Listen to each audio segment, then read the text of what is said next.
What's going on, guys? Welcome to Rants Red Talk, where we discuss all the topics that you send through to me on Insta. And obviously, it's wavy coming to a Red Talk fresh off a 4-0 hammering of Chelsea. So, yeah, the spirits are high. Obviously, man, have to keep it realistic, innit? Let's not get carried away, man. But fuck it. Let's get in on a good vibes thing. All right, first one. Hamza Karim Shah, it says, it's clear Shaw is the weakest from the back four and can't attack. Do you think Dallo should be given a chance at left back as he's a good attacker? Just a little defensive work he needs. Yeah, I think so. I think with Harry Maguire, yeah, as left centre back, we can allow Dallo to bomb forward because, how can I put it? Dallo offers so much more attacking wise that what we lose defensively, it's worth it. It's worth it, guys. Because you can go down the outside and cross. You can also cut in and whip with the right foot. He's tricky and he's direct, bro. If he was getting into the positions that Shaw was getting into, he would be trying to commit his man, get shots off, get crosses in.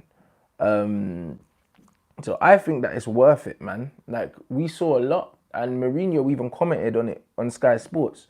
Obviously, I was at the game, so I didn't hear this live, but he said Harry Maguire stepped in and covered for Shaw a few times, and you're going to see that a lot this season. Mourinho doesn't rate Shaw defensively, and he's a defensive connoisseur to say. So if he don't even rate Shaw defensively, and we all know Shaw can't attack, then I'm trying to know what this guy's good at. Bare people said I had an agenda last season, and guess what? It seems like there was no agenda, bruv, and I was just simply calling what I saw, bruv. Like, people were so hung up on comparing Shaw to Ashley Young, or their answer was, yeah, but we've got other things to worry about, that they overlooked how poor he was. But now we've strengthened everyone next to him, you're starting to see that he's clearly the weakest link, and it's by some margin. So, yes, I would play Dallo there. I would, absolutely, bro. I think we've got a solid centre-back partnership in Lindelof and Maguire. And I would play Dallo there. I don't see why not. We've got absolutely nothing to lose and everything to gain from an attacking standpoint. The speed of the counter as well. Like, why not have Dallo overlapping down that side? I'm 100% down for that shit. I would definitely do that. Let me know what you guys think. United in my brain, it says, who do you see getting 20 goals first, Martial or Rashford, and why? Honestly, I don't care, bro. If they both get 20 goals, top four is a possibility. I don't think we're going to finish in a top four because I don't think they're both going to get 20 goals. I said before the season started that Martial will get 20 goals in all competitions. I think that Marcus could also get 20 goals in all competitions based on the fact that he got a penalty that he took last game. And if he's going to be taking the odd penalty here and there, I think that will help his tally. I expect Martial to outscore Rashford over the course of the season, for sure. But my hope is that they both get 20 plus goals in all competitions. If they do that, we'll be in with a shout of having a good season. I'm not saying we're going to win anything, but if they both bag 20 goals, and I think that they have the talent to do that, and if we continue to play the way we're playing, it's a possibility. It's just whether it comes down to consistency with these men. Are these men going to consistently give us that? Martial will, down the middle. I think that he's where he wants to be now. His touch, his link-up play was majestic. The link-up play also with Pogba for James's goal, bruv. Like that ball round the corner. People don't realise that touch from Martial literally is 40 to 50% of that goal. Because if he overhits that pass or underhits that pass, Pogba doesn't get the ball out of his feet and he's not able to do that. So that little touch was vital. It was vital, man. So for me, I don't care who gets it first, but my hope is that they both get it. Let me know, guys. Out of the two, who do you think is going to get the 21st and why? Next one, Matthew Macfadyen. We usually have a good record of players doing well on their debuts, but last game was better, especially for Wan-Bissaka and the Slab. Man like Slabhead FC. Who Who though do you feel will have a better year? Got a feeling Maguire will get Player of the Year and Wan-Bissaka will get Young Player of the Year. I think you're spot on. I think that Wan-Bissaka, because of his all-action style, yeah, just catches the eye, innit? He's amazing to watch. Like, he's someone who just loves defending, innit? Like, if he could choose between winning the ball back and starting an attack or cleaning the winger out and putting the ball in them in the stands, he'll pick the latter every time. Old-fashioned right back. He's not a full-back, a wing-back. He's just a fucking right back. He's a defender. Do you know what I mean? And I think that Harry Maguire, just because of the whole Maguire gas and the kind of player he is and the leader and all that shit, I think that the emotional side of it and the sentiment and that means people are going to be looking at Maguire, innit? We never know. Our attackers might have a sick season and one of our attackers might win it, hopefully. Do you know what I mean? But Young Player of the Year, that's definitely Wan-Bissaka's already, bruv, just from the pre-season. I think we already know. So I would say the Maguire one is a very strong shout. However, I'm hoping an attacker gets it because it's been a while since an attacker's got it. Dave wins it or Luke Shaw won it before. It would be great if one of our attacking players scored 25 to 30 goals and they got Player of the Year. That would be amazing for me. Or, do you know what I mean? If Pogba puts in a masterclass of a season, puts up numbers like he should be putting up and improves on last season and gets it. I would rather that. Let me know what you think in the comment section. At Harvey W63, hella numbers. Who do you think our top scorer and most assists will be this season? If we're talking about assists, then it's probably going to be Paul Pogba. If we're talking about goal involvement, in terms of goals, assists together combined, I think that Anthony Martial is going to have the highest goal involvement for us this season in terms of goals scored and goals assists combined. Top scorer, I've already said Martial. Like, I'm putting my chips down, all in for Tony this season. As soon as I found out he was playing in the 9, I know he's going to get the goals, man. He's clinical. He's clinical, guys. Do you know what I mean? If we keep playing the football we're playing and creating chances, and it was brilliant to see Tony score a tap-in because you don't see that very often. So he's shown with his movement as a number 9 in the box, he can do that. So I'm going to stick for Martial, bruv. Martial FC, everything, bruv. Anas underscore 488. As we've seen, Ollie has been ruthless in his selection. Do you feel that when the going gets tough, Ollie will look back to the likes of Matic, Mata, etc., or will he persist with the young players, allowing them to grow and improve?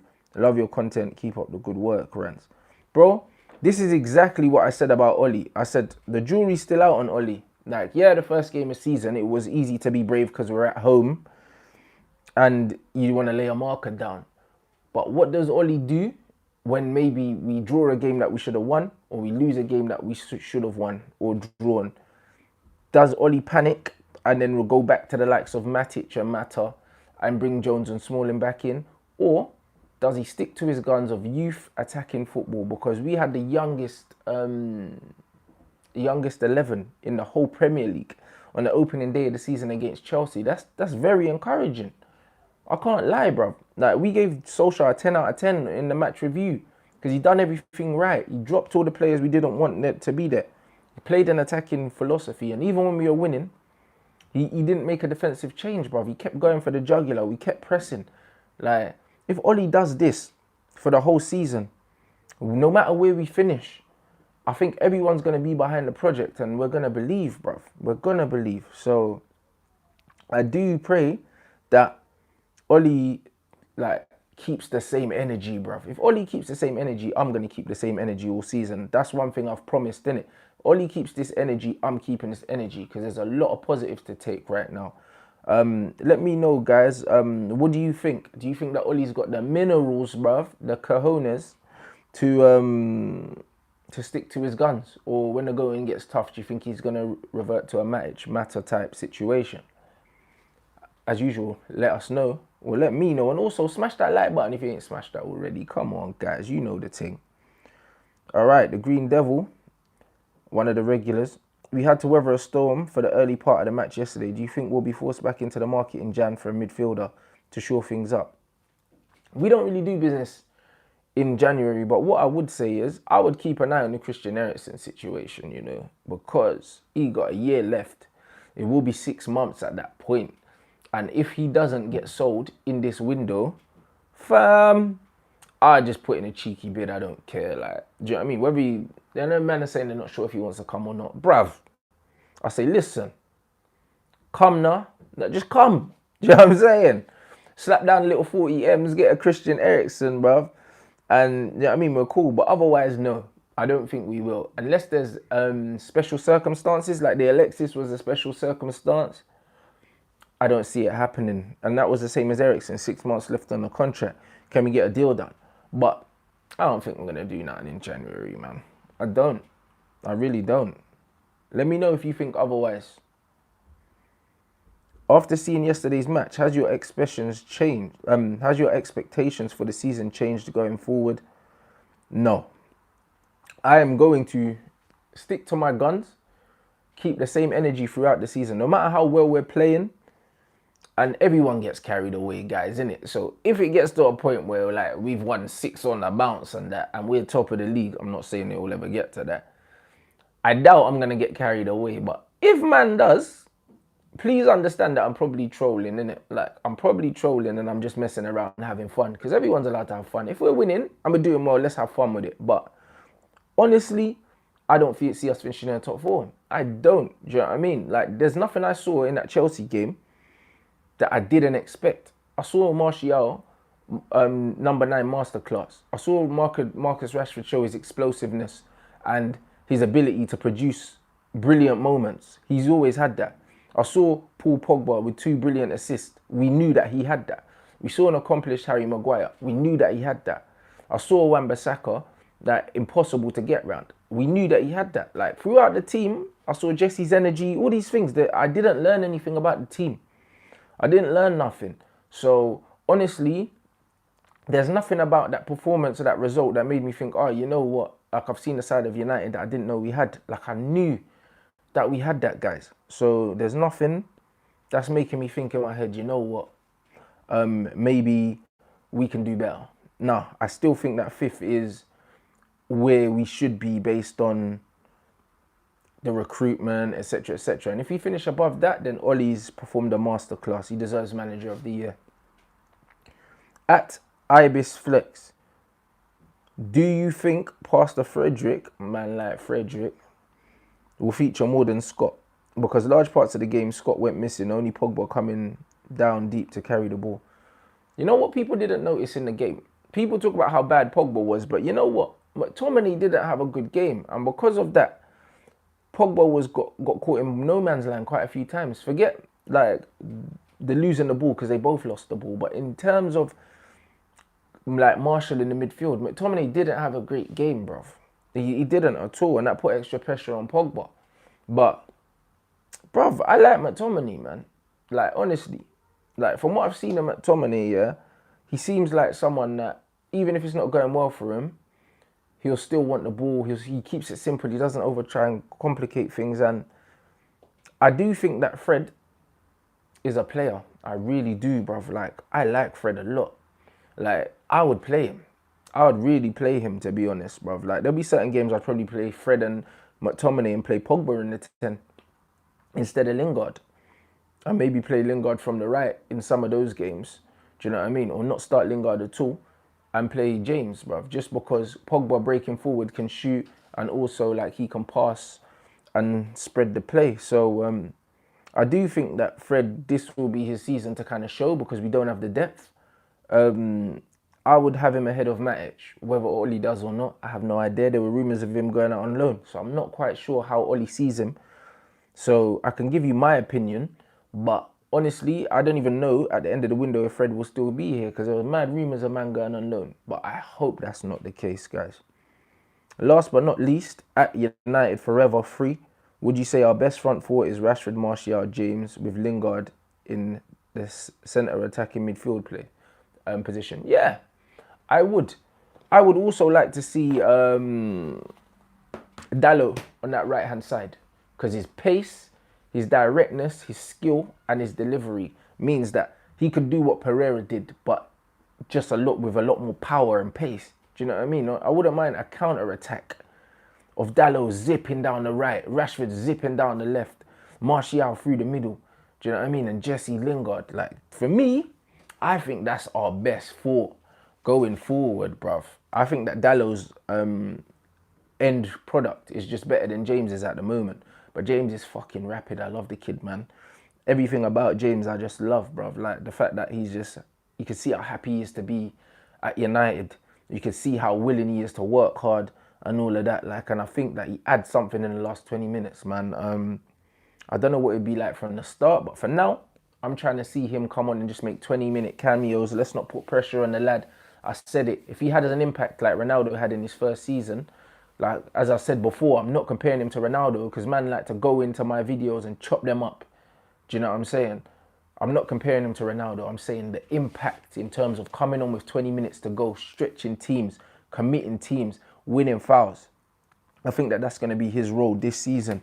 I wouldn't want to see him starting too many games too soon, bro, because then people's expectations rise. They forget that he's a kid. It's his debut season in the Premier League. And I think that we need to remember that at all costs. So yeah, Dalot, Martial, Rashford, Lingard. Let me know what you guys think in the comment section. That was your last question. Big up yourselves for the interaction. Big up everyone that came down to the United Stand live. We've just announced as well we're going to be doing a live with Ryan Giggs in October, guys. In Birmingham. So, it's mad. I told you we got plenty more of these things coming up. We got Giggsy in Birmingham. October. November, we're probably going to go Dublin. December, we're back in London for Christmas, probably. Listen, we love you guys, innit? We love the support. We appreciate it. And obviously, you can come down, interact with us, ask us questions, take pictures, have a drink, all of that shit.